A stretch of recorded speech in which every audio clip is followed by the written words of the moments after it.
we will do our best to engage with those. It's definitely a big topic, and there's so much one could say about it. And I know that for many, it's a sensitive topic. It's something that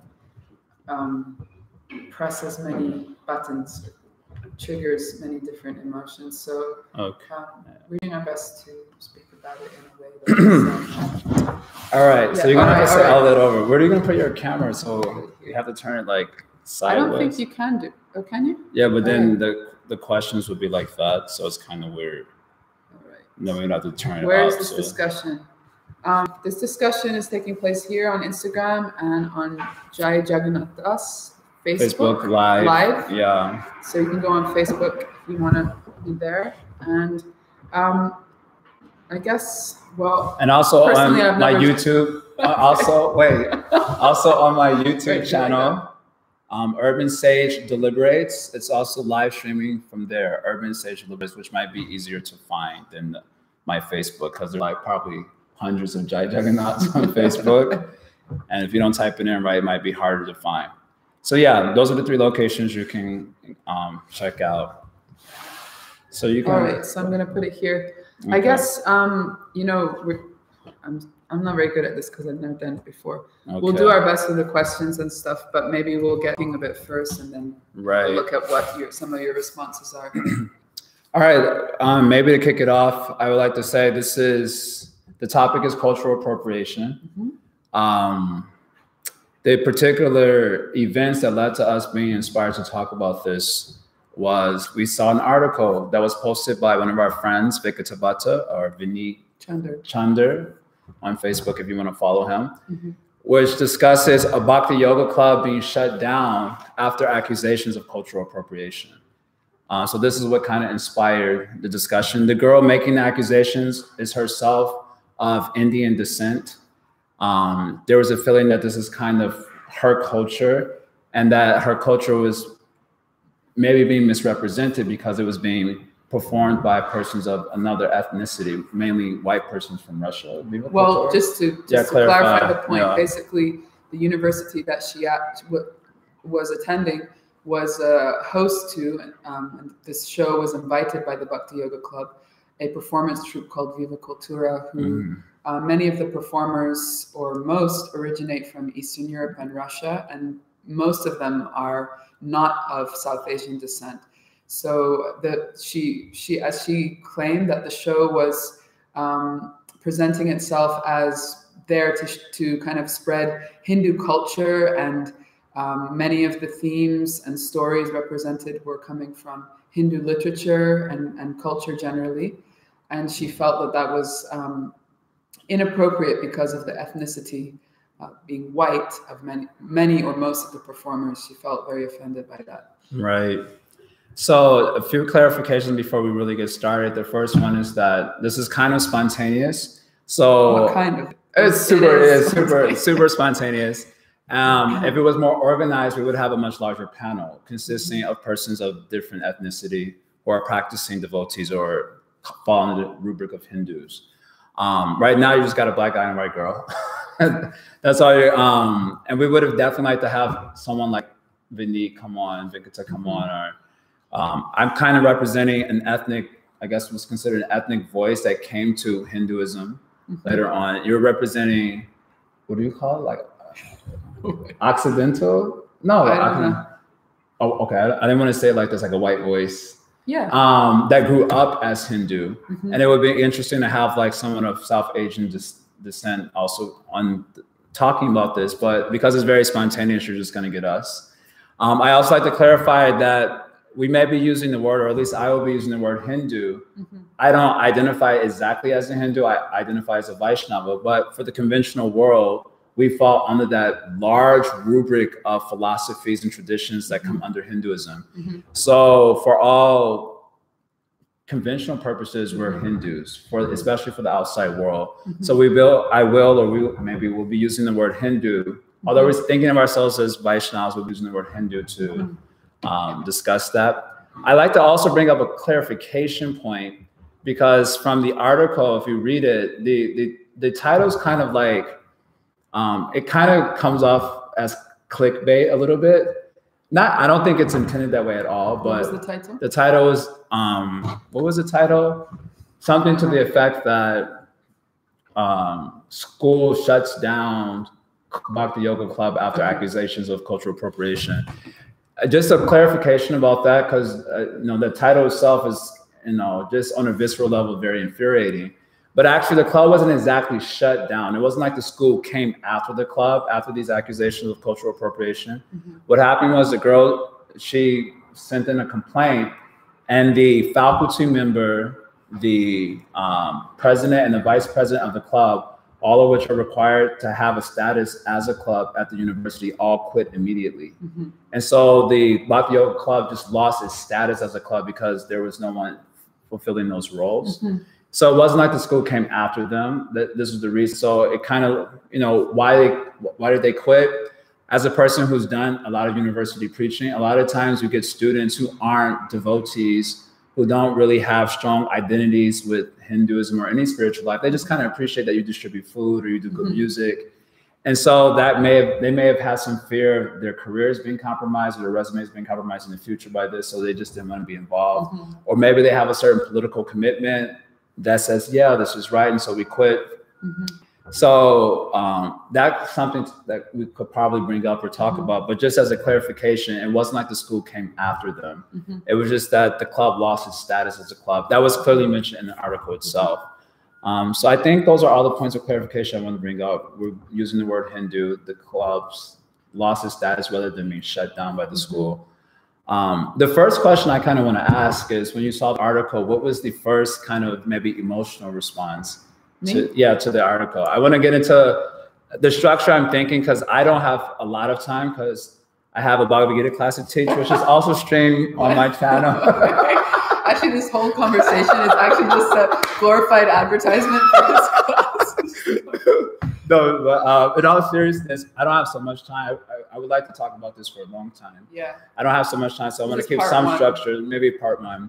So the way we'll look at it is kind of like the immediate sort of maybe visceral reaction to the article. And then I have her article here, and maybe we'll look at some of the complaints, because ideally we want to treat it as fairly as possible, as dispassionately as possible.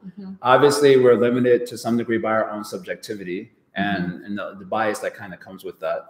But trying to be as fair as possible, look at kind of what the arguments she's actually making. But first, kind of what was the initial feeling and kind of what was going on through your head when this happened? Well, like you say, I saw the title first, and I actually didn't immediately read the article, because I just kind of felt like, oh, here we go again. Like it's another one of these instances where there's an overreaction to something that's deemed cultural appropriation.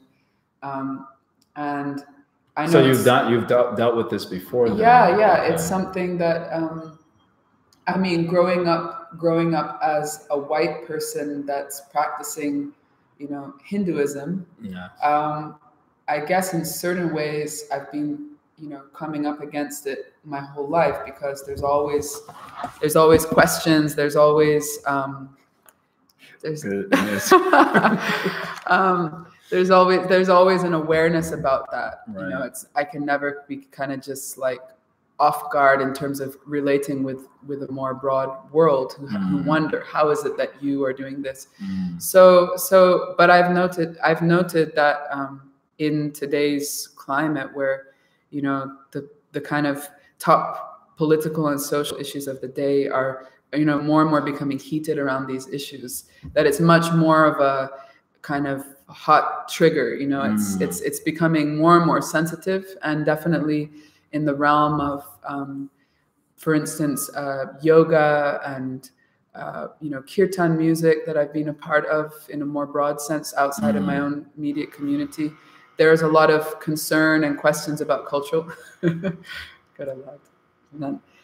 there's a lot of concerns about cultural appropriation, which many of which I find it difficult to relate to, but I understand, given the context of the world we're living in, why there is concern.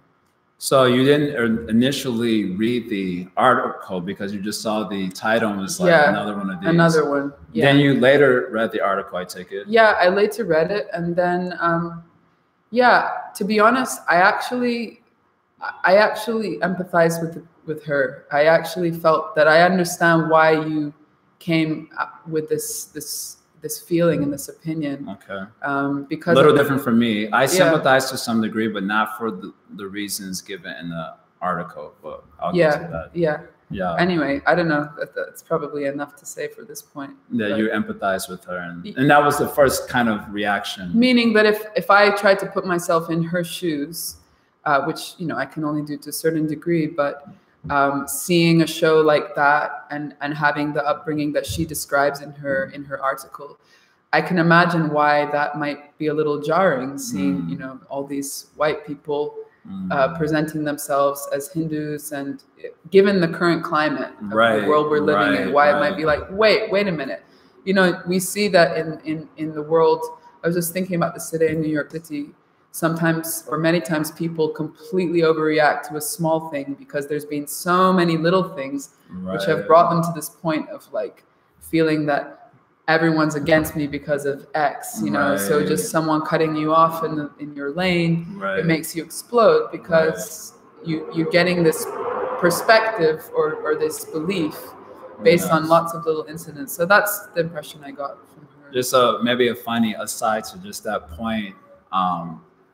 There's a lot of heat around race issues in the States also. Yeah. And a lot of persons who really feel, persons in Black bodies really feel that they're being oppressed by the man being the white man. And I was just hearing a funny joke where two Black guys were walking across the street and they waited for the light to turn green. And then the walk sign came up. They said, look, a white man trying to tell us what to do even here. It's coming to that point where everything is seen as some form of oppression, as ridiculous as that sounds, but it starts to play on the mind. So in that sense, I can empathize.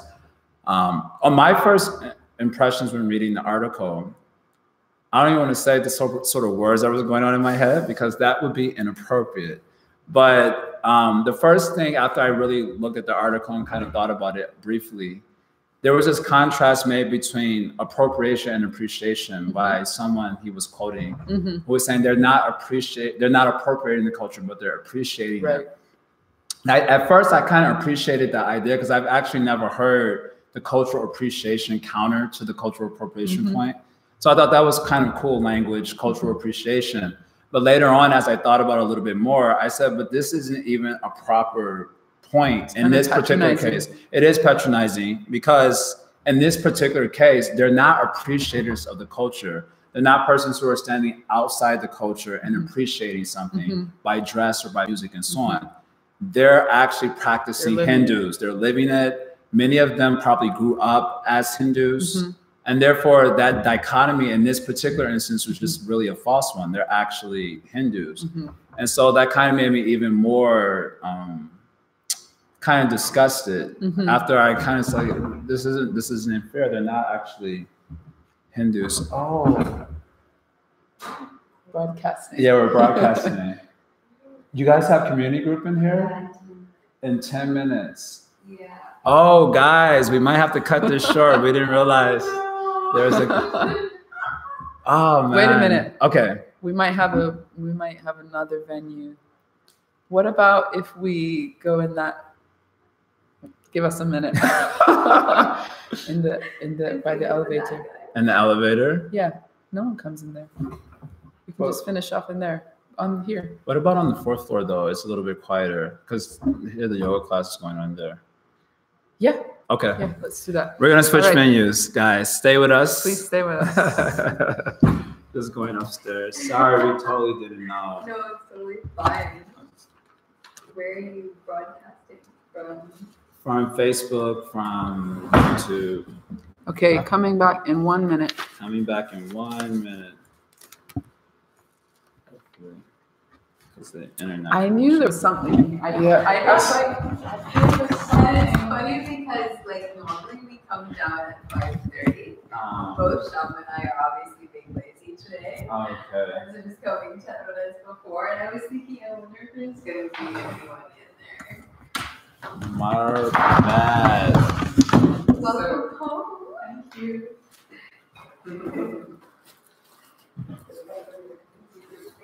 Are you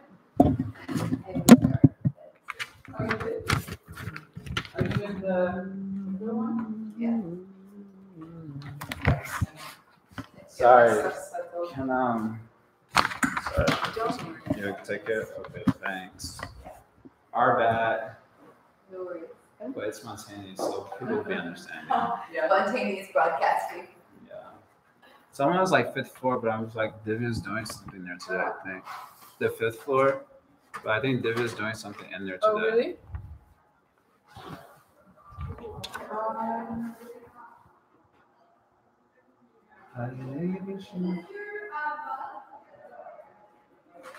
Yeah, that's mine. Yeah. Can you? Okay. You want to keep it? Yeah. We probably could have did it in the back of the timber room. Yeah, what about the back of the time? Yeah, I didn't even Is think. there a cave for you? No, not on Mondays. I was just worried about noise in the front of the timber room. Oh, look. A quiet back of the timber room just for us.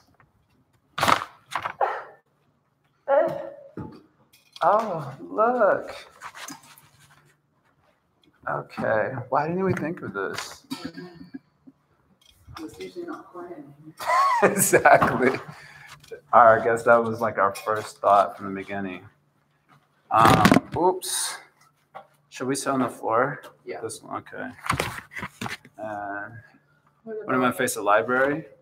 Yeah. Okay. We'll look intelligent like that. Well, I already got the glasses for that fakery.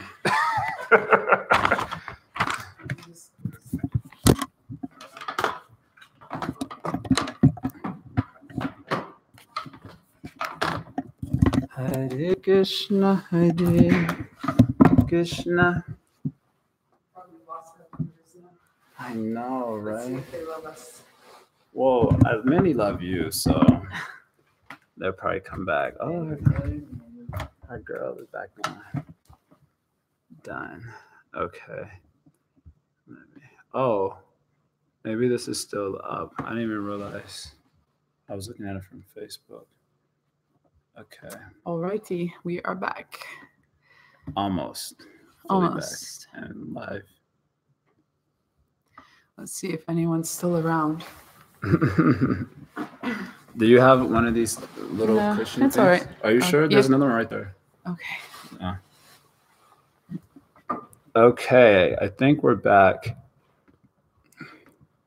Do you love us or not? It's kind of dirty. Is it? I'll just take one of these. Okay. All right. So that was YouTube. Okay, so we're back. Let's see if people come back on the Facebook page. So where are we at? Or should we wait 2 minutes and see if people love us or not? Oh my God, Oh, everyone's they're coming back. Oh, you guys really do love us. We're so touched. Okay. Thank you for following us upstairs. So, yes, thank you for following us upstairs to the temple room. So we left off with the initial kind of processing. Response. Yeah. Yours being kind of, empathy, just considering the social climate, and mine being a little bit more, or let's say a little bit less empathic, maybe less sympathetic, and more like, wait a minute, they're not appreciating, they're not appropriating, they're actually Hindus. Why are Hindus being criticized of culturally appropriating? As a side point, that kind of speaks maybe a lot to the man-woman psychology. Like the sympathy point is like way somewhere in the back. I gotta like look for it, And yours is like kind of like you're feeling like, yeah, it's just understandable in the climate. Anyway, that's kind of a side point. Maybe something fun to talk about in the future, man-woman psychology, because that's also becoming blurred in today's social political landscape. Yeah. Also, maybe just as also a side note, I think for myself, I don't tend to get like kind of riled up about many of these type of issues, because I just feel like it's all, they rise and fall in waves, and sometimes things are big deals, sometimes they're not. And with this particular thing, I hear so much about it, but I don't always feel a sense of being able to relate to the high emotion which is, you know, is brought to it. So, and that may be, you know, also because I haven't experienced oppression or, you know, racism. So it's personal thing also. Which is kind of one of the points she brings up in her paper. She does, yeah. So we're gonna look at her paper a little bit, and I would like this to be as participatory as possible, but it's kind of hard to, you know, converse and also look at comments at the same time. But we will try to keep my eye there. Okay, you'll keep your eye there. Cool. That's another female thing. More things at once. Oh wow, wow. Okay, so we're gonna look at this girl's article and her claims of cultural appropriation, and try to treat it as fairly as possible. You know, notwithstanding the subjective limitations that would necessarily be there. So this is how she opens up the article on Monday, October 8th. Is it okay if I read it? Because I don't want to mansplain or anything like that. You don't mansplain, or you're not familiar with these things? Okay, cool. So you have to blissfully unaware. Blissfully unaware. Okay, so it says here, on Monday, October 8th, I went to see a show presented by a group called Viva Cultura, which had been touring in Europe and presented one of their first shows in Washington, D.C. in the K Spiritual Life Center. The dance show was brought here by AU Vegetarians and Bhakti Yoga Club. The theme was Hinduism and Indian culture. I think this might be one of the points that gets kind of hammered. The theme was Hinduism and Indian culture. However, it was almost entirely comprised of white European dancers. Already I have a problem there. Just like, I don't even see the connection between the previous point and this particular point. Yeah. So maybe we'll look at that. Yeah. The show depicted epic stories from the Ramayana, such as the story of Hindu god Rama and his wife Sita, along with having classical Indian songs and lyrics that are sacred to Hinduism and the Hindu tradition. I'll read maybe one more sentence. Having my culture represented by an almost entirely white troupe of dancers is incredibly frustrating. Okay, you know, I'm trying to stay calm. Well, here initially, I don't know, I'd like to hear your thoughts on this, but initially it seems like she's conflating kind of race and ethnicity with Hinduism. Yeah. And whereas the two kind of exist, well, I mean, in my mind right now, I'm thinking they exist separately. Like Hinduism can be a umbrella for all sorts of races and so on. And she's kind of conflating race with Hinduism. I mean, are you reading it like this? Similarly, yeah, okay. I am. But I think that the majority of people would think along those lines. I don't think the majority of people would separate them. Because it's meaning that they see Hinduism Hindu means you have come from this particular a certain region of the world geographically, or originating from that place. Yeah, it's interesting because I think one of the real problems in this sort of discussion is how do you define Hinduism? Because I'm not fully informed on this, and that's another thing I kind of want to say. We're not presenting this as someone who is fully informed about the subject matter. So I'm just really trying to open up a conversation. So keep that in mind. But Hinduism, as I understood, was somewhat of a pushback of like Britain's kind of taking control over India. And there was kind of the need, the way I've heard the narrative, and this may not be entirely true, but the way that I've heard the narrative is that India was concerned about losing their identity. Britain was coming with trains and other forms of technology that were kind of impressing the intelligentsia of India, and they were losing their young generation. So as a sort of pushback to that, I even heard the word neo-Hinduism as a kind of pushback to Britain's, what do you call it, imperialism, or is that colonialism? Then this term Hindu kind of, or the country itself kind of embracing this term Hinduism, which I think hitherto they weren't really embracing. They're embracing that, although that includes all sorts of philosophies that may be even diametrically opposed to each other, but kind of all embracing this sort of term to identify all these philosophies and traditions and cultures was to protect their sense of identity from European colonialism. That's I don't know if that's true or not. I don't have the full history. I'm not a historian. I've heard it like this. Yeah, I've heard similarly, but I wouldn't say more about it without really reading. Right. And I don't want to also present myself as an expert, but I do understand that the word Hindu and Hinduism was something much more recently adopted, and and it's a little bit of a it's a very largely spanning, as you say, like many different, the Vedas, where they're all stemming from the Vedas. Sorry, it looks like all right. Well, I'm still all still right. on. Yeah, we'll continue. Yeah. I'm just saying this kind of restored. So your point was about that conflating of the two. Yes. So should we continue? So that's what first comes off here. Right, so it continues. This is irritating. Why isn't it working? Well, it's working on Instagram. Okay. Thanks, Instagram. Our loyal Instagram people are still here. Wireless connection. Okay. So she continues.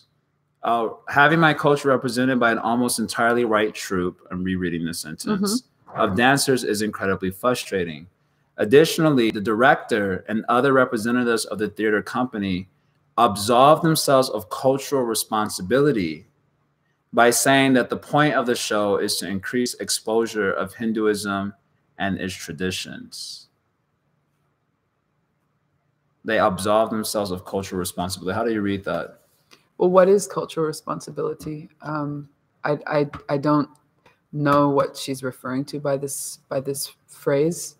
But I do find it interesting that she's implying that they have some responsibility in presenting this to somehow inform the viewers that, I don't know what they would do. Well, okay, we're obviously not Indian, but we're presenting this because we appreciate the culture, like as if they should need to explain themselves more, or I'm not sure what their responsibility would be. I mean, as far as I see, and maybe she's unaware of this, but their cultural responsibility is that they're daily practitioners of the culture that they're representing. That seems very responsible to me.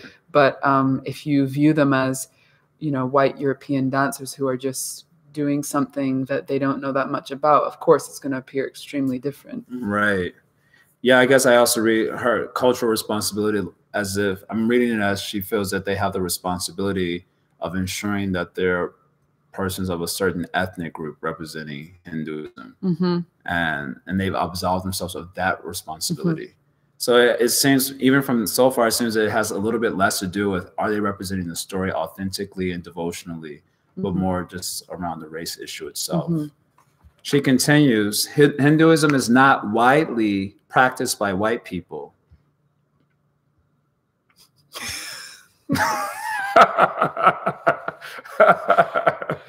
Yeah, these points, I mean, if I was going to get a little frustrated, it would be at this point, because I think, I respect the fact that she's presenting her feelings and opinion, but it's uninformed because, okay, yes, it's not widely practiced by white people, but there are a lot of people who are serious practitioners who happen to not be Indian. And she's either unaware of that or she doesn't feel that has any value in this discussion. I just wanted to switch sides because on your Instagram, the words kind of block you, and these are your followers, and they probably want to see your lovely face. So I really no. I think that's just what our view. I think no, actually, I've done this before. Really? Yeah. It's very gentlemanly. Well, I try to be a gentleman. All right. Much better. All right. We want to hear unfiltered JJP. Well, we want to hear unfiltered. This is don't worry, it's coming up. Unfiltered, you have to be just on his channel because this is mine too. And yeah, true. I'm not gonna be cursing, going crazy. This is also ladies' channel. Yes. We'll continue a little bit more here. So Hinduism is not widely practiced by white people. Hinduism is not widely practiced by Europeans. Hinduism is practiced mostly by South Asian people who are historically not white and have faced discrimination for their not being white. That's what she's saying, right? Yeah. They face discrimination. I'm not laughing at what she's saying. I'm just laughing at your reaction. How I'm reading. Yeah. I'm not trying to make fun of this, but okay, fine. So even though it's widely practiced by persons of a certain ethnic group, that doesn't mean persons of different ethnic groups are less authentic practitioners of Hinduism. So that, I mean, this is not a very strong critique so far of, I can see if they were misrepresenting the philosophy, the culture, and so on. Which, interestingly, she doesn't comment on. Right. It's almost probably as because if, she can't comment on it because she herself probably isn't really a practitioner. Which is the point. Which is what I find often so infuriating, is that people get very, very heated. You know, I can't speak for other race groups because I don't have experience, and it's not appropriate for me to. But with this particular, you know, Hindu white people practicing Hinduism, I mean, that's what I hear about because I am white, and it's often people that are pointing a finger. They're not practitioners themselves, or they wouldn't have the understanding to be able to say, oh, this is what you're doing, or this is what you're not doing correctly. Or they may actually have that, you know, they may have knowledge in an academic sense to say, well, you're not doing this correctly, but the kind of heart of that daily person who's, you know, intertwining these practices in their daily life is not really, and things like that. So it's it is frustrating for sure.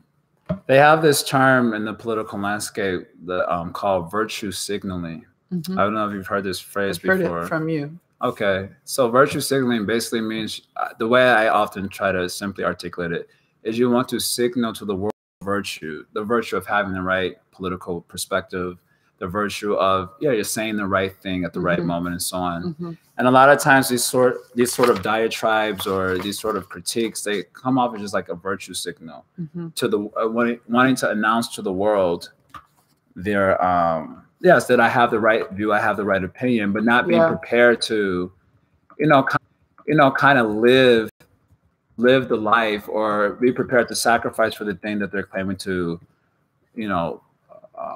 be supporting. Like, for example, someone may say Black Lives Matter was a very popular thing in the States, a couple of years back, and people will be tweeting about it, and Black Lives Matter, and I fully support. But when it came down to actually supporting and like going in the trenches, that just doesn't happen. So you get kind of social media points by having the right perspective, but you're not always prepared to really. I don't know if that's fully the case in her, because she's really obviously active in letting her opinions on and doing something about it. But it still comes off as a virtue signal, announcing to the world that she's having the right perspective and standing up for the right thing, without actually seeing if the persons are authentically representing the culture that they claim to be representing. Okay, we'll read a little bit more here. I'm sorry, I don't know. It's interesting because if I refresh it, it goes back. So I don't know why it keeps losing connection. So maybe I have to buy like a separate modem. Sorry, Instagram, John V's Instagram followers, for experiencing technical difficulties with my computer. It just goes in and out. All right, whatever. So reading on here, she says, the show's intention was to represent the entirety of Hinduism. Was it? That seems like a big claim. I don't think anyone could even claim to do that successfully. I've seen the show, by the way. So, the entirety of Hinduism. I don't think they're trying to represent the entirety of Hinduism, but they are trying to represent some of the essential teachings and texts. Having the Ramayana, there's a section about the Bhagavad Purana. Right. Interestingly, also there are Indian, ethnically Indian dancers in the show who present a classical Indian dance, and so the other sections are storytelling, and there's a wisdom lecture also in the Bhagavad Gita. Oh dear. Oh dear. We got to do this again, and yeah. We lost. I'm sorry. We have to apologize, and I only have 20 minutes more. Well, we only have 20 minutes because the cure time will happen. Shall we? We'll continue a little bit longer. Yeah. Sorry to the online participants. The connection here. We're in the 3rd floor temple room of our Bhakti Center, and somehow the internet connection is really bad here, which I didn't realize it was so bad. So thank you for sticking it out. For those of you who want to stick it out, we'll probably do this again, maybe the same topic, maybe at Nam's place, where we can have another voice. Yeah, or at least we'll test the internet connection first. Right.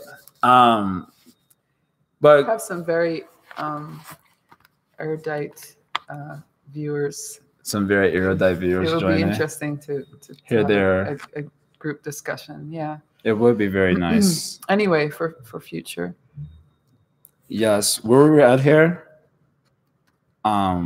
She was saying that most people that are practicing Hindus are not white. Right. Okay, so we'll continue reading a little bit more of her diatribe here. So the show, I want to bring up this point. The show's intention was to represent the entirety of Hinduism. This made me wonder if she has awareness that Hinduism does include a set of traditions that can be even diametrically opposed to one another. You have, of course, Vedanta traditions, and you have 2 strands of Vedanta that are in conflict. And then you have Buddhism, which is also kind of comes under the rubric of Hinduism oftentimes. Although it's popular, it also falls on that. And then you have Jainism that also falls on that rubric. And you have all sorts of other philosophies that I'm not really familiar with that all fall under that.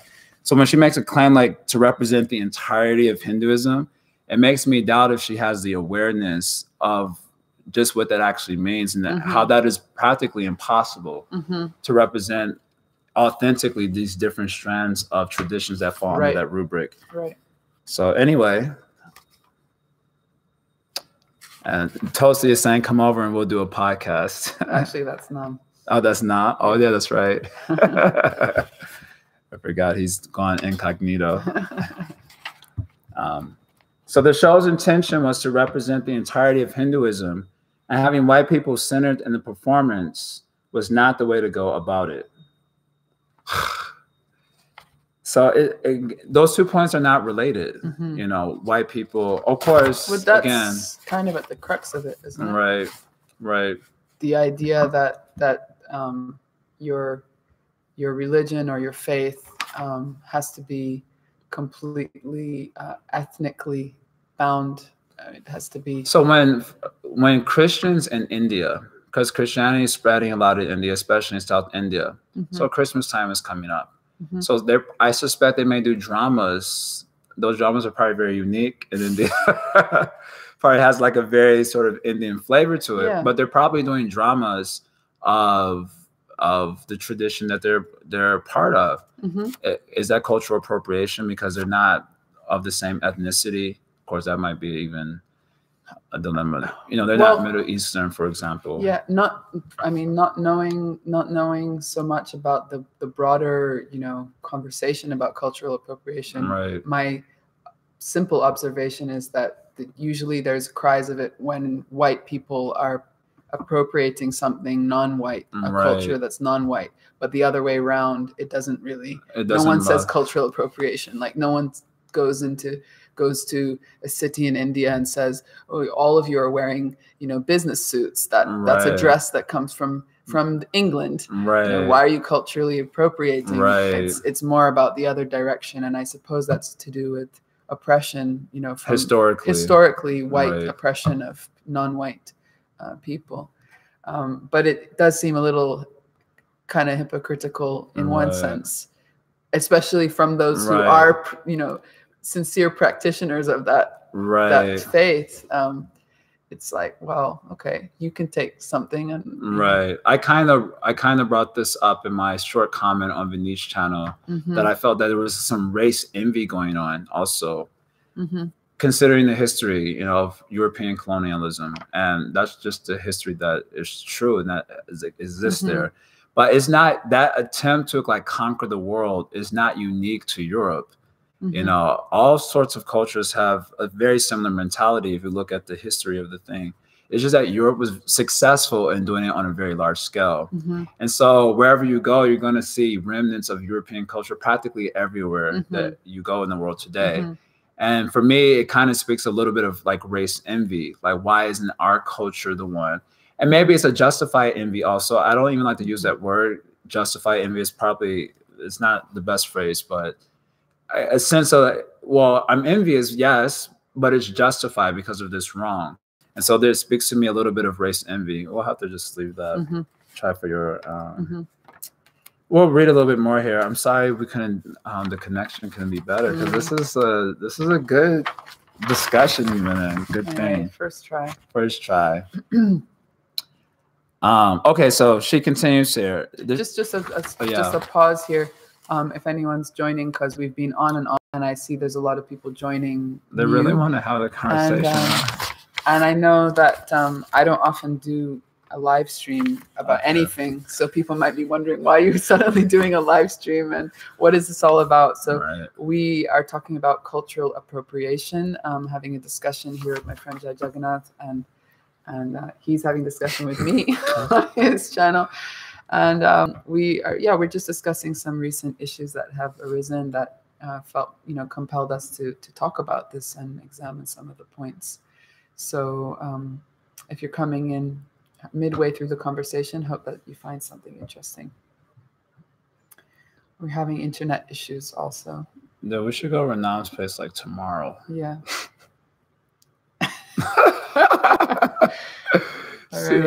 Last try, and we only got 10 minutes before the RT starts. Yeah, I wonder if just because there's been a lot of people viewing, and I wonder if might be interesting to have some questions. From people.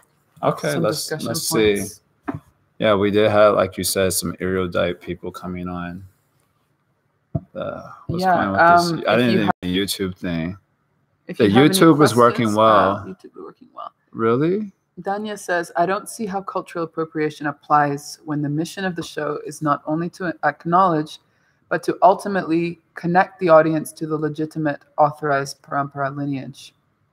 These teachers not only allow non-Indian persons to practice the faith, they strongly urge people of all bodies to preach and share the practices with all others, regardless of material designations.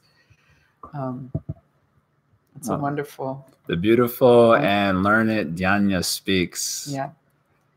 I wish I could tell the Facebook people that the YouTube, it looks like it's been staying connected somehow or other. Yeah. I love Danya's point, and of course, for those of us that are, practicing this tradition, which is really centered around the teachings of the Bhagavad Gita. That's the conclusion we ultimately always arrive at. It's really not about your skin color, and it's completely ludicrous to bring those two together. But if you're not, if that is not your belief, that is not your level that you're on, then it's pretty difficult in one sense. Well, it'd be interesting to ask this girl, what is her belief as a Hindu?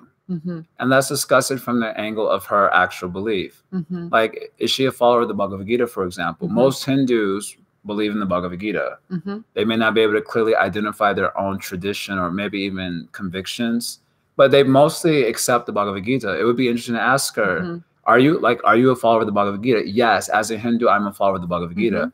Well, then on the strength of the Bhagavad Gita, ... And so for me, I'm seriously wondering, does she practice? Does she even have any awareness of Hinduism? The points that she's bringing up, they're not points of Hinduism of any tradition I recognize so far.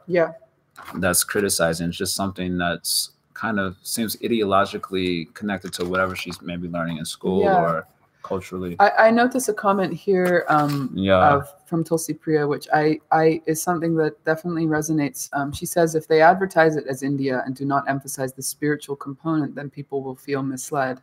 And that's something that I've been feeling for a long time, actually, which is kind of coming from a little bit more of a critical perspective towards the show itself. And this is a particular instance.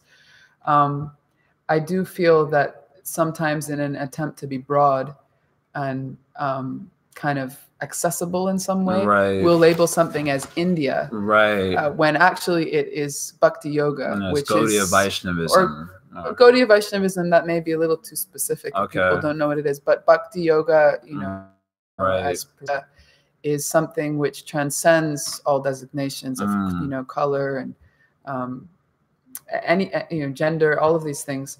And so if we don't kind of present it as that these days, because of the spread of the Indian diaspora, there's Indian people in practically every Western country of the world, very much rooted for many decades. And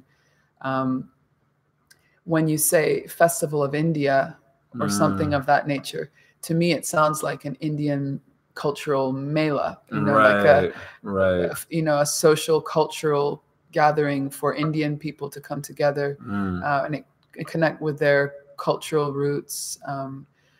I think that this type of a label was used a lot in the 70s, because this was a time when people were going to India, they were exploring Indian concepts and thought, and it was something that was very kind of fashionable and interesting. But these days, it can be quite misleading, I think. And it doesn't always, it appears here to have misled. This. Since we don't have so much time, that's a very good point. That could be a fair sort of critique or criticism that maybe casting the net too big as far as your representation, Hinduism or India. There's some other question here. Maybe we could take one more before we close out. A lot of comments. Any questions from Instagram? Let's have a look. Mostly we have waves. Thank you all for joining us. We're really sorry that this was very spontaneous again, and we're really sorry that the connection was so bad and we couldn't have a more sort of clear discussion. Yeah, maybe just as to let us know, maybe you could give us a wave or hit the like button if you appreciate this kind of discussion and you would like to hear more about this, something we've been talking about for a while. Oh, my Instagram failed just right at that moment. It's something that we've been talking about for a while, doing more of, having these kind of discussions for the sake of, collective reflection on these topics. It's topics of race, gender, and etc. All the sort of issues that are kind of hot topics on the social political landscape. Yeah, and definitely, as we said before, not to pose ourselves as experts, but really as an exercise in reflecting on our own views about it, informed by our tradition and background, and also as an offering to our wider community to bring these things to light, to give them some fresh air, to talk about them rather than just kind of, that's not relevant, So yeah, well, seeing as Instagram is not working now, I don't see any waves from that. Is Facebook working? No. But it's interesting. It looks like the YouTube is staying connected mystically. So. Oh, I'll check it out later and see. All right, guys. Apologies. Thank you all for joining us. Thank you so much.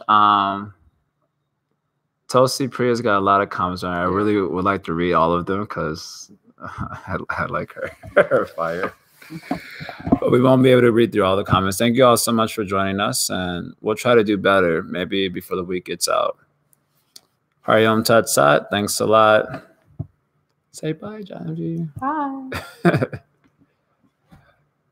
Okay, and stream.